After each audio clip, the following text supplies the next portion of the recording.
Yes, the first ever River State Investment Promotion Agency. It's is now a reality in River State. Yes, the governor inaugurated the governing board. I think on Monday, and it brings to mind. I mean, of course, the economic summit held earlier, and this was one of the outcomes of that summit. And today, this agency is here. And the governor, the River State governor, Siminala Ifubara, has reaffirmed that now more than ever, there's a strong resolve to create a conducive environment for economic growth in areas of agriculture, manufacturing, SMEs, and key services. And these are the sectors that will push Rivers' economy to new heights, making it competitive and self-sustaining, they believe. So with a governing board in place, what are you expecting from this agency? My name is Chioma Ezenwafo, and I am really excited to be having this conversation with you. Yes, the 11th day in the month of September. Let's talk figures now, shall we? We're live on Facebook. We are also live on YouTube at Nigeria Info PH. How can the new governing board of River State Investment Promotion Agency attract investments to drive economic growth and make a River State competitive and self-sustaining?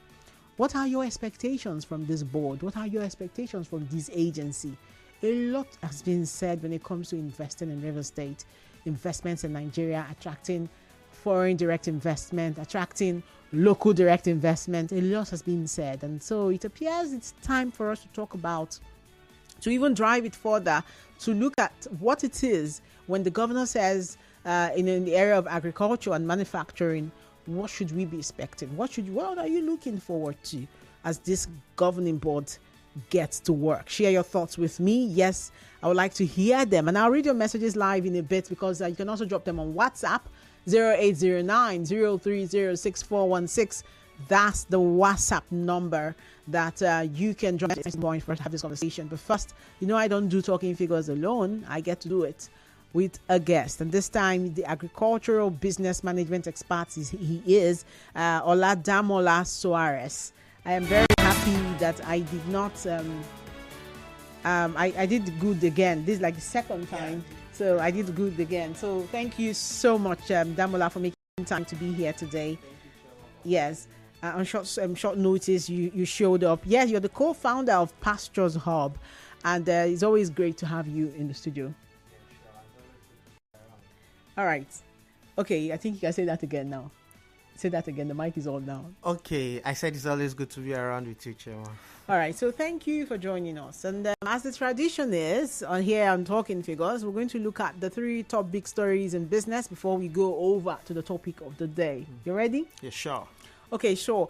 Great. So now we see that in the news earlier, we had a story about the Nigeria Pension Association wanting the president to carefully consider his actions, because pensioners are also struggling with the high cost of living.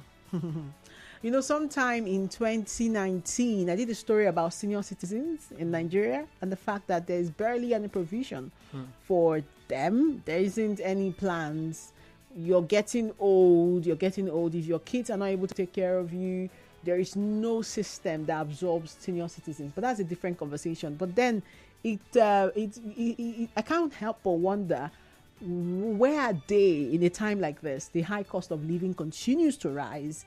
And then pensioners, the people that are supposed to collect pension, which is like the only closest system that takes care of them. Get it as so that's why I'm asking you, what do you think?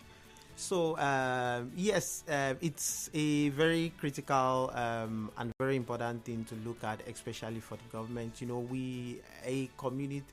A society that doesn't put priority on its elderly people, is a very dysfunctional society. So it's very important for us to see, okay, what are the critical points or what are the critical areas, for a government to look at. How can they help this,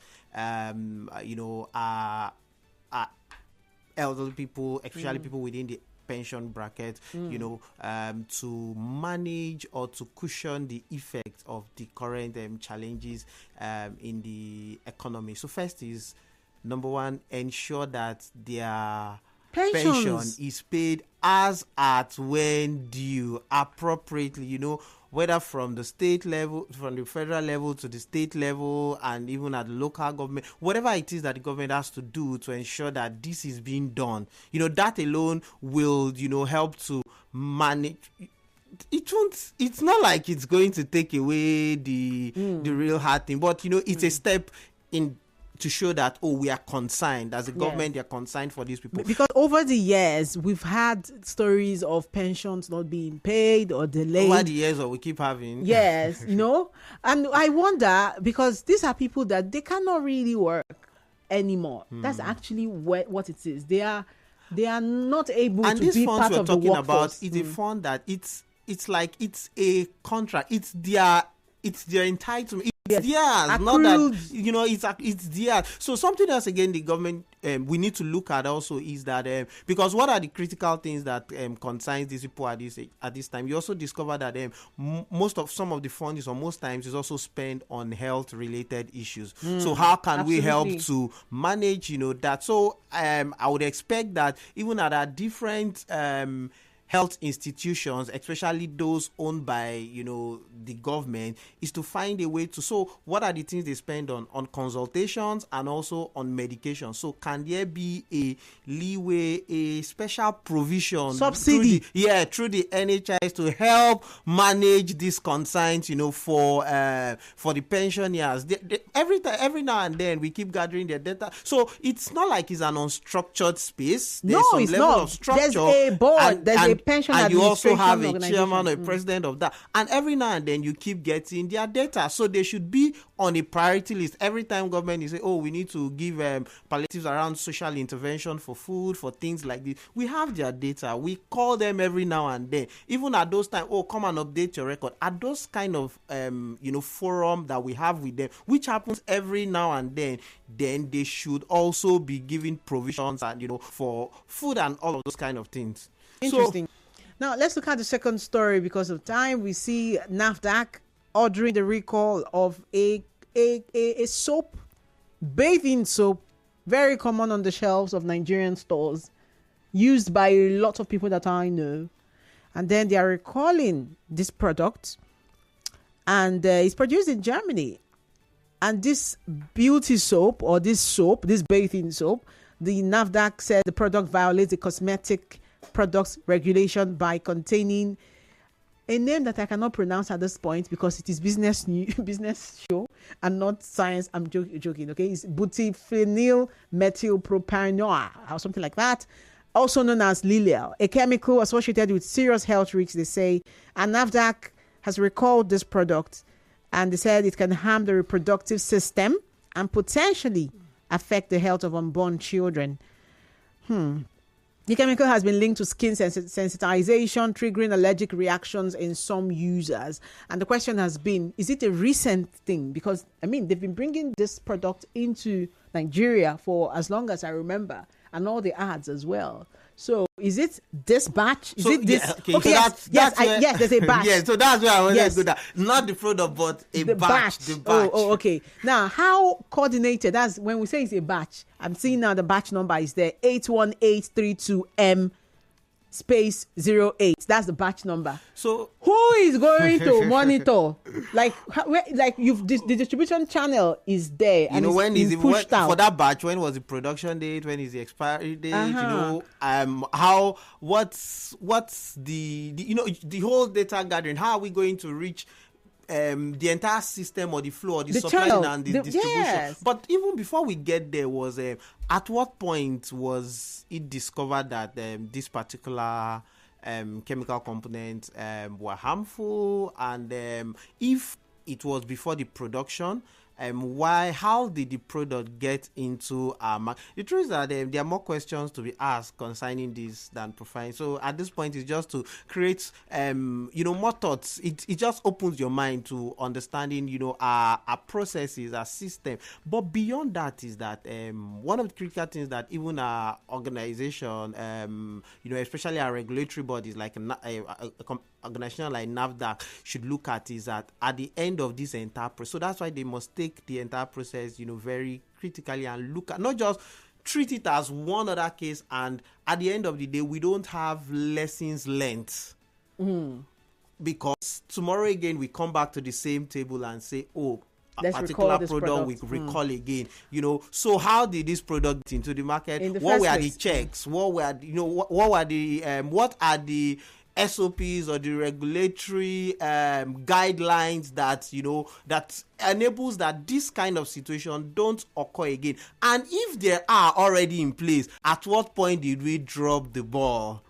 And everyone who is involved in the process should also be called to check, because we can't get this thing out there. The product's already out there, has been used. It's possible that over 80% of the product has already been used. I know the challenge with issues like this is that it is even the panic it creates, sometimes that sends more the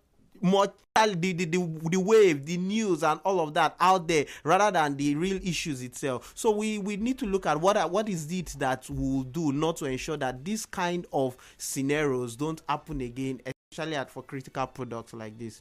Okay, at the baseline is us realizing that NAFDAC actually works. I cannot count how many times I see online people wondering if someone is checking what's being brought into the country, both for as a product and a food product and the rest. So this is actually a good example that they work and they are checking the quality of what we're eating, using, and that's commendable.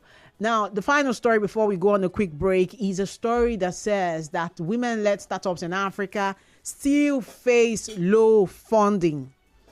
Of course, we know everything about women. They're always getting less. There's always that marginalization. They are, what we call the minority group.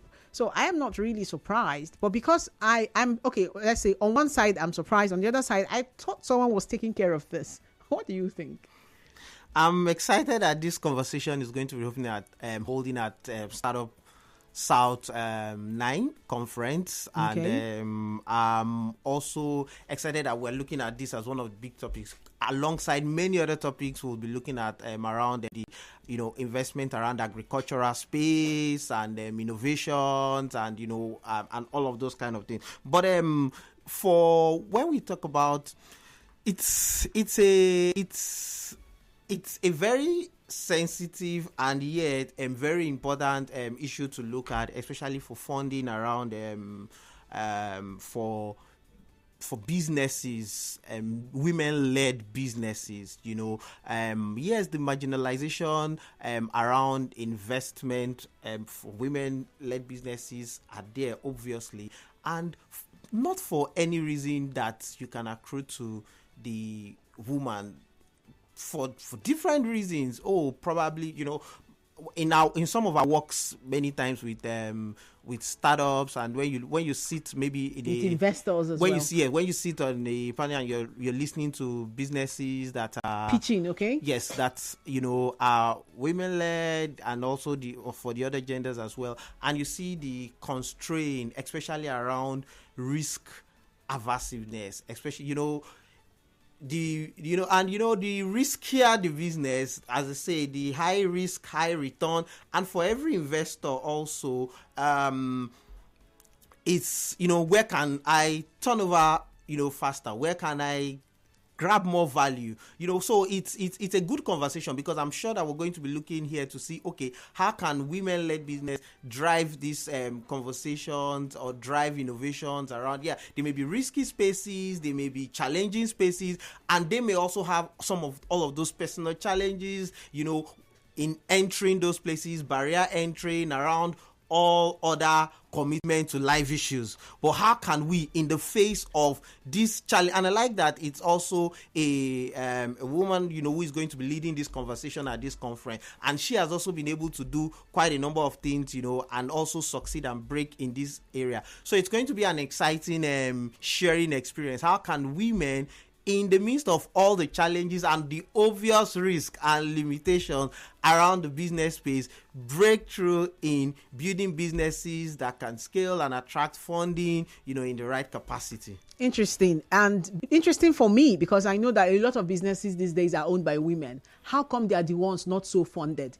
What's missing? What's the gap? I'm going to keep an eye on this one, especially because it's happening in Port Harcourt. So I'm going to really pay close attention and understand what it is that women businesses should be doing to align and position for more funding to come in. We're going to go on a short break now. When we return, the big story for us on the show today is obviously the Rivers State Investment Promotion Agency, the first ever, and the governing board being inaugurated this week makes it even a more interesting conversation for us.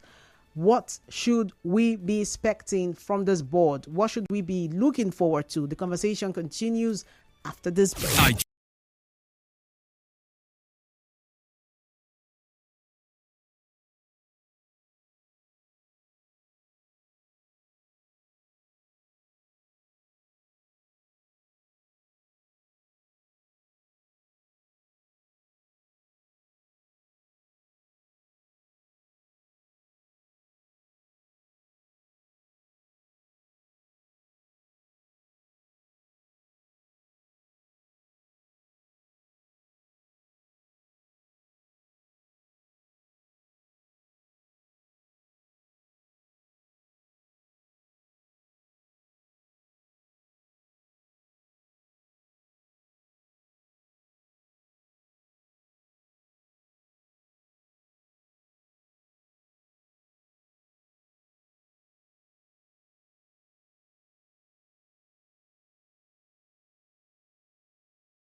Here 92.3 Nigeria Info, and we've just looked at the top big stories, the top three big stories in the world of business, and now it's time to get the elephant in the room. Let's stare ourselves in the face, shall we? The first ever Rivers State Investment Promotion Agency has now been set up in Rivers State, and the governing board inaugurated on Monday. What are you expecting from this board? A lot has been said. In fact, the governor asked them to prioritize the growth of agriculture and manufacturing sector in Rivers State. SMEs and key services. These are the sectors that will push Rivers economy, they believe, to new heights, making it competitive and self-sustaining. What do you expect from the board now that they are in place? The phone lines will be open shortly, but do not forget, I have my guest. He's still here, and he's the co-founder of Pastures Hub. He's an agricultural business management expert. Oladamola Soares, thank you for making time to be here. Thank and you. Great job with when we did the first segment of the show. Thank you for sharing insights there, and it was an interesting one. And in case you missed it, we're live on Facebook. Yes, we're live on YouTube as well at Nigeria Info PH, and you can also actually drop messages on our X handle at Nigeria Info PH as well. And the WhatsApp message, yes, you can send WhatsApp messages. Shoot me that text 0809 030 6416 0809 030 6416. That's the WhatsApp number there.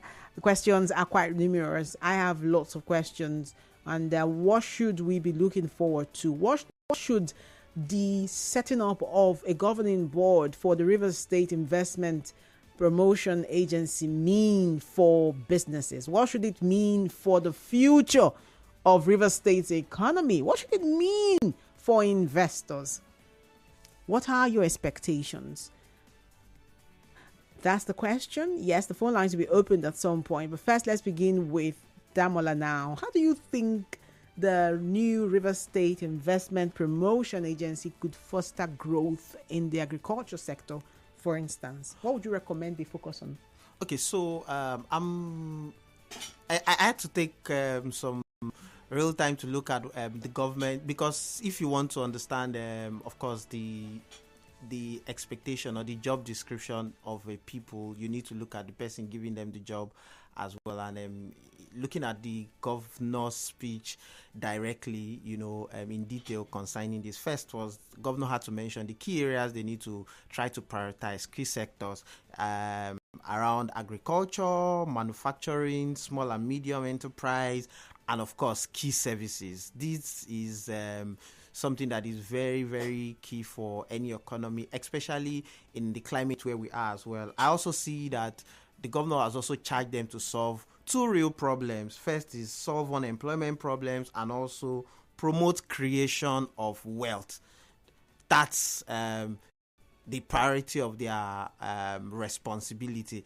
In doing this, it's expected that they're able to attract, healthy investment into the state and all of that. So what will be some of the focus expected on a broad scale before we now narrow down to around the agricultural space? First is that we need to look at the human capacity development of the people. Okay. If I would say, what should be the first immediate thing that this body should look at? First, to reactivate our Songhai farm. Because why that? That has a lot of many of the other things that we would want to solve. Because I see that place as the lab where many of the innovative is the lab where we're going to test many innovative solutions that we can bring out of there and scale at a larger pace. Interesting. And it helps because from building the research institute for the state, from building capacity for training, for experimenting, so it provides a lot of potential around building the kind of agriculture we've been used to over the past few years, and what we need going forward may not be sustainable in this time. So that particular institution has capacity to help us defining models. It will help to create models that are scalable and sustainable for the agricultural sector, especially in the state. We can't undermine the place of capacity building and research development, and this institution has the capacity to help us to do that. When we're able to solve this, there are also the real issues around other things, from security to regulatory ease, to logistics, because one of the biggest cost drivers in the agri space is still logistics, from the bad roads to the cost of power back to energy, and all of those factors drives agriculture. After the main cost of product, the next thing again is the logistics, the distribution, and all of those channels. And because of that, even within our distribution channel, we still experience a lot of wastage. So I would say that first is, for the agricultural space, can we have our Songhai farm reopened or maximally utilized? Can we engage? Can we collaborate with players within the industry? What can we do? How can we, I had to go back to really look at the real vision around the Songhai farms, and very brilliant innovation, very brilliant idea. But of course, back again, one of our biggest challenge around here is not an idea, it's not innovation, but many times execution. Yes. So we need to find people that are ruthless executors. Which is why I'm going to ask you this, because the governor doesn't disagree with you. One of the first things he said was that he was going to fix that farm and get it and resuscitate it. But what specific policies or incentives would you like to see from this agency to encourage investment in agriculture, especially for the farm, for instance? From the agency. Now, for the agri space, we need to provide the agricultural space is one that is very long-term inclined. Okay. You can't do agriculture with if you're a short-term minded investor, you can't do agriculture. Agriculture is one that it's very long-term inclined. And so it means that it has to be very exciting and, also the challenge also is that because it is long-term inclined, along your waiting period, there are also a lot of risk factor. And the biggest around here is land grabbing. The issues around land. Oh, if I secure this land now, what is the possibility of having access to this land over the next 10 years, over the next 5? For instance, you want to start a palm plantation, you get over 100 hectares or 1,000 hectares. In the next 10, the businesses or the my friends that many of them going into some of these long-term agriculture, but the biggest concern is still around the land issues. Every year you're going to have to renegotiate, renew issues, So I like the whole idea around the ease of allocation land, and I think there are policies around that. But this needs to be driven, better and also at scale, especially for agri. Now, the other thing again is security. Okay. I have a friend of mine, one of our being mentored by one of my friends, very young guy, very innovative ideas. In fact, he was farming, some of these exotic vegetables in River State, cabbage and all, not greenhouse, as in farming with them in the natural space and all that. And they were able to grow here? Yes, and the business was doing very well. He had investors. People had invested money. He was doing well. He had farms and all of that, until a security threat broke out one day. In fact, the farm hands managed to escape. And from the day that incident happened, the guy never went. He started this business like 3 years. It's not far away, just a recent time. 3 years ago. And the guy had to shut down. He never went back, because the farm hands, they had to look for a way to escape for their life. And of course, trust, all the investors were on this guy for over a year. I'm sure he hasn't even recovered, because it was a lot of pressure on him. And he never went back there. So security concerns, of course, this is across the nation.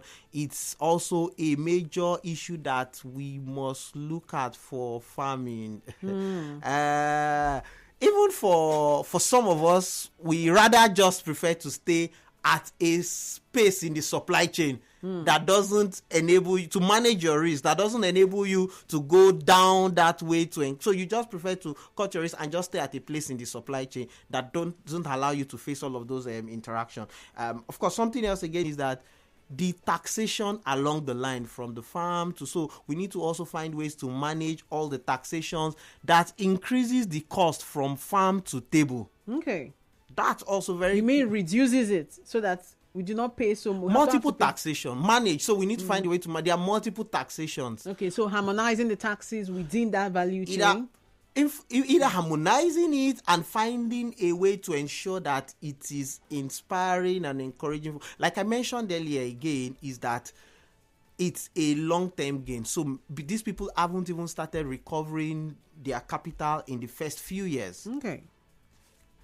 So another area again that we need to find ways to improve on for these bodies. How can we manage our logistics? Along the logistics line also is a lot of issues, from storage to management, because over 40% of our yields are being wasted to post-harvest waste. Now, I'm not even saying the product itself. So if in a year so you see that many times our challenge is not even production first. Yeah, there is a lot of noise out there. Our production capacity. But I feel strongly that, and that's one of the school of thought I keep driving, that if we can manage the waste at post-harvest, okay, we will be able to sustainably feed ourselves.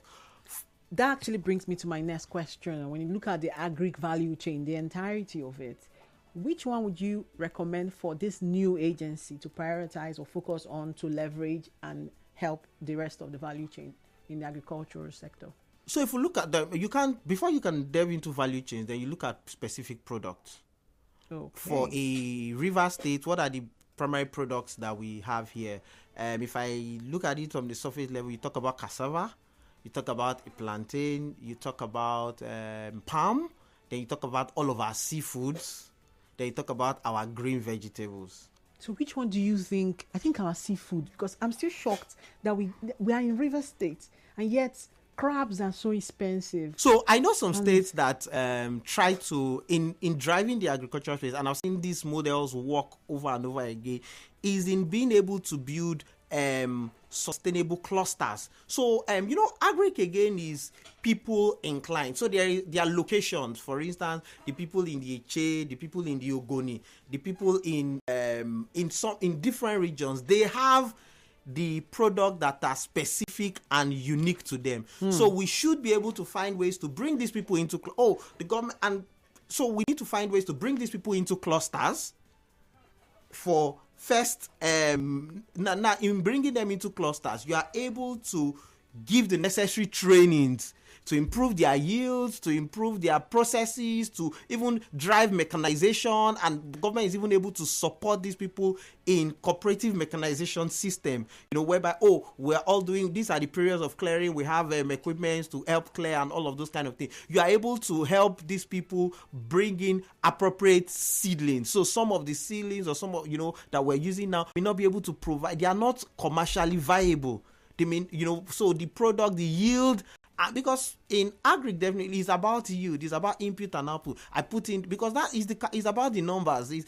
What's the capacity of what capacity can my 1 acre of whatever I farm, what the volume of output that I'm going to bring out of it. So can we help these people to get maximum result for their efforts? So what kind of seedlings are appropriate? And you see, that's why we go back to the Songhai farm again. So this helps us to find, to research and find the appropriate seedlings, appropriate processes, appropriate input material, both from fertilization, whether it's natural or whatever it is that we want to use. And then we are also able to have what do you call it, also on the processing. But now we talked about manufacturing, because having yields, having product without being able to add value, the value addition. So we are able to see that we have clusters of farmers. So out of this cluster, data-driven decision, this area can produce this volume of raw material. Now, why are we not having a lot of cassava processing businesses around the country and all that? Usually is around raw material issues, because the distance from farm to factory is quite a lot of distance. But we have a cassava plant in Afam. That's like that.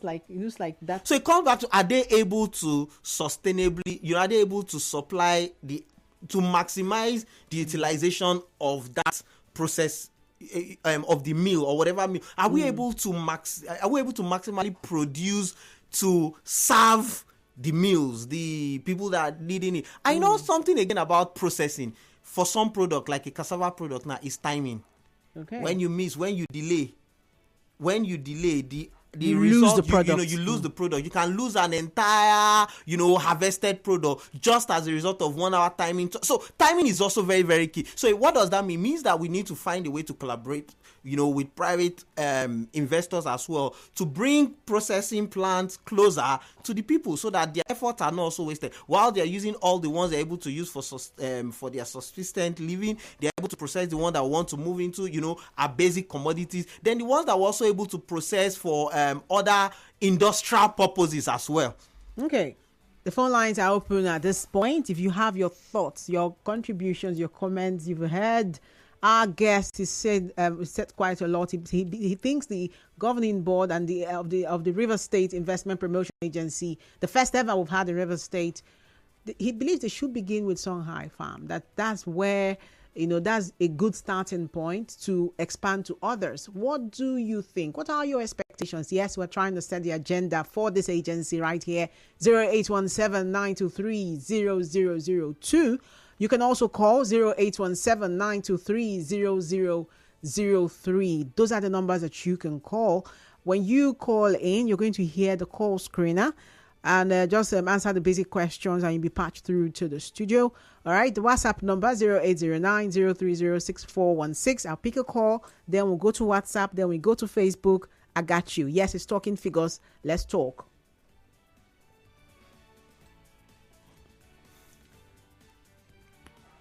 Hello? Yes, good afternoon. You're welcome to Talking Figures.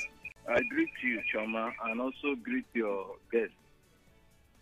Yes, so I can hear you, right? right? To air my contribution. Go ahead. First of all, I thank your guest. He has well spoken.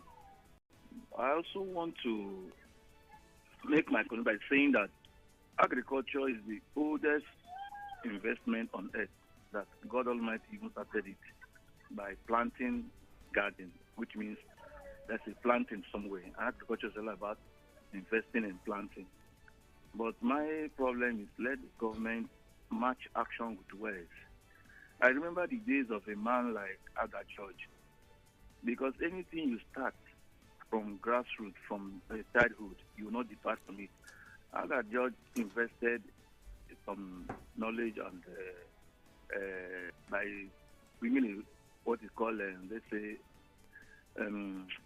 he brought out something, a program, or and implemented it called School to Learn. Yeah. That time, the newspapers were sent to some farms in River State. But these days, they make agriculture doesn't look attractive. The government is supposed to declare state of emergency. That's also one of the hunger protests they want to bring out, state of emergency on agriculture. Because everybody hungry. Everybody eats. Even Jesus was hungry. So he ate. So food is very, very important. So when they declare state of emergency like that means everybody should school to land. They should make agriculture a kind of lucrative and attractive course in the school, right from primary school.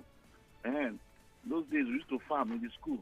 And so when they do it like that, like you go to institutions today, many of the students go into all these courses that are not concern agriculture, go to the agriculture school in Che. Only students are there. We're not supposed to do it like that. So we are supposed to declare emergency on agriculture and tackle security to make sure that those who are farming are protected. Then at the same time also offer scholarship to people who want to go into agriculture and give them incentive, and give them loan so that food can be surplus. We're not supposed to suffer for food. A whole river state like this, imagine a bottle of oil is how much? 2,000 naira. Why have so much farms everywhere? Have fish in the river. And former governors, politicians, presidents don't want to invest on the something like they call a fishing trawler, and that will go into the river and bring fish. So I want to end here by saying that they should declare an emergency on agriculture and match action with ways so that agriculture can be attractive and have so much food on our table. Thank you. Thank you so much. That's Bob from Mbiama. Thank you for your thoughts there. Yes, you wanted to say something. Yeah, I said I like his closing comment. The word on declaring, state of emergency. The emphasis on being able to match words to action, matching words to action. Okay, now we have another caller. Let me see. Hello, good afternoon. Yeah, very good afternoon. Yes, you're welcome to Talking Figures. Just a point of correction and a quick one too. It's important we set the record straight. It was not Governor Rufus Ada George that introduced School to Land program in Rivers State. It was the military administration of Fidelis Oyakhilome that started that program. I just wanted to make that correction. Thank you. Okay, thank you so much for that. All right, so let's go to X now. On X, we have, let's see, we have a message. I saw it just now.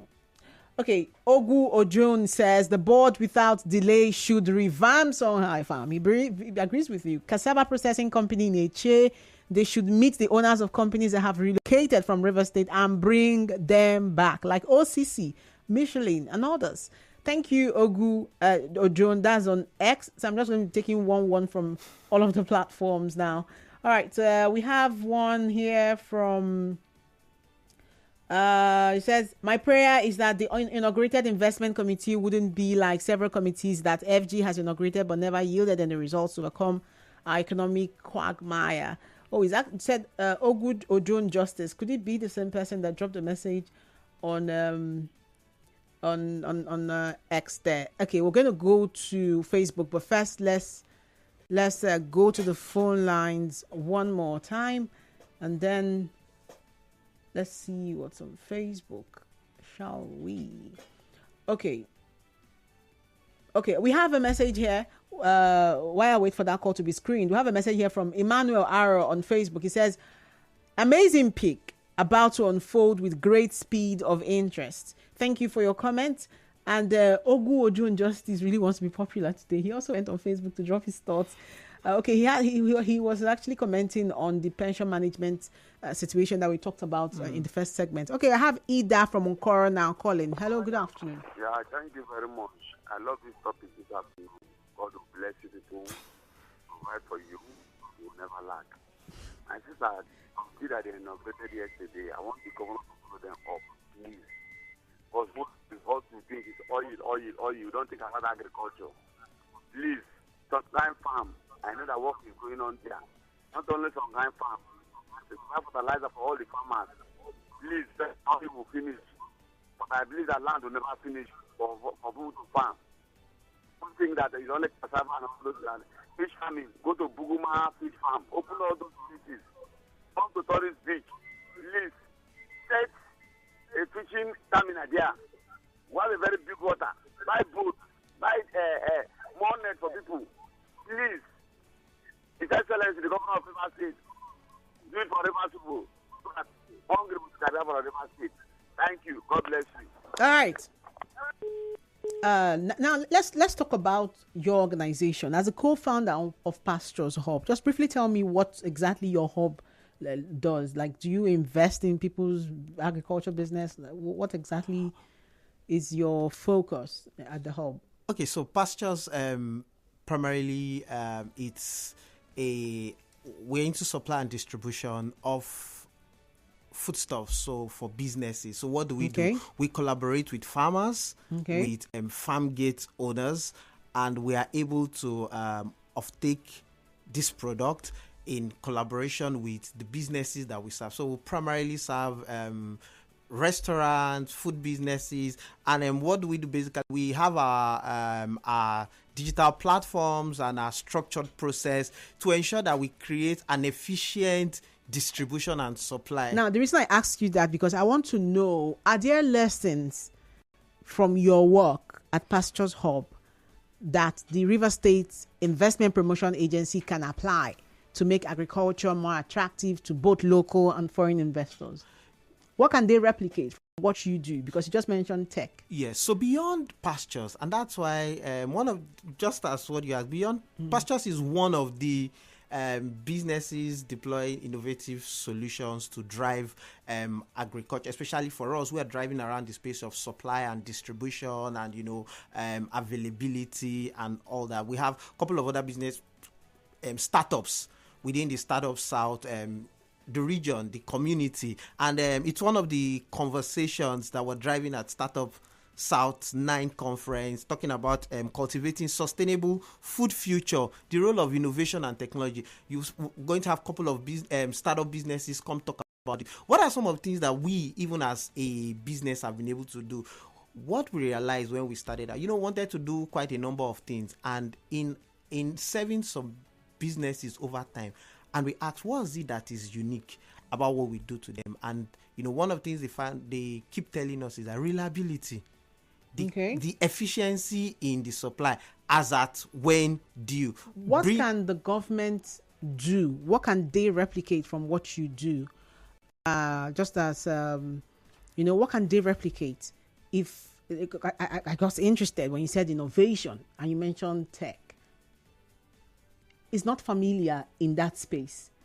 What should it look like if the government is to want to replicate that? So we go back to people, process, performance. Okay. People, process, performance. So the first is that the people, how well are the people trained? How well are we able to drive the consciousness of thinking beyond borders, thinking beyond the space where we find ourselves? How can we go? How can we, so in the earlier statement, I mentioned the place of the human capacity building of the people, from the farms to, and also encouraging a number of young people who are, innovative and energetic in their mind to going into farming. Because if you have this crop of critical mass, it's like when you want to change a system and you have a critical mass of these people, finding this space very interesting. Okay. Because for people like myself, it was about the fact that how can we build something innovative around this space? How can we scale capacity? How can we make this space better? Would you advise the government to do that? Very quickly now, we're wrapping up. Of course. Okay. That's in terms of government empowering or government training or government building capacity or government. That should be. Then secondly is the process. The process. We need to set processes in place and ensure that what the people, what the government council says is what they do. We must, because the people need to see that, a reliable, the people need to see their commitment to delivering on what they say they want to do, and performance must also be measured at all time. The entire system and the entire drive must always be driven. What are the objectives? What are the figures we want to achieve within this space? Okay. Now let's I don't know. There's so much when it comes to talking about something like this. It's the first ever. What is it that's going to happen next, especially for businesses? What does it mean for businesses? What does it mean for investors? What does it mean for the economy of Rivers State? We're going to obviously find out in coming weeks. We're going to find out in coming years. And the expectations appear to be high, as we've seen now on the show. Yes, wanted to say something. So something else is that this way, one of the fastest way to also drive this is that this may not be the first of its kind that a state is creating. There are other models. There are places we can look at around us, so even within the South region. Some other states who have already started implementing, and we are seeing success factors or success indicators. I think they can pick models. They can pick, without mentioning any specifics, pick models from here and there and see how we can contextualize them to suit in our space. And I'm sure be able to move fast, because what people want to see beyond, yes, we may be used to saying give us hope, we trust that this particular initiative will begin to see results and actions in the quickest of time. Okay, we're going to go on a short break now. We'll come back to wrap up. All right. Yes, you can still drop your messages on WhatsApp 0809-030-6416 and the phone lines. I would want to pick a call or two when I get back from this break. You're still talking figures, and we're setting an agenda for the new investment promotion agency, and you get to be a part of that. So stay tuned. After this break, we'll come wrap up.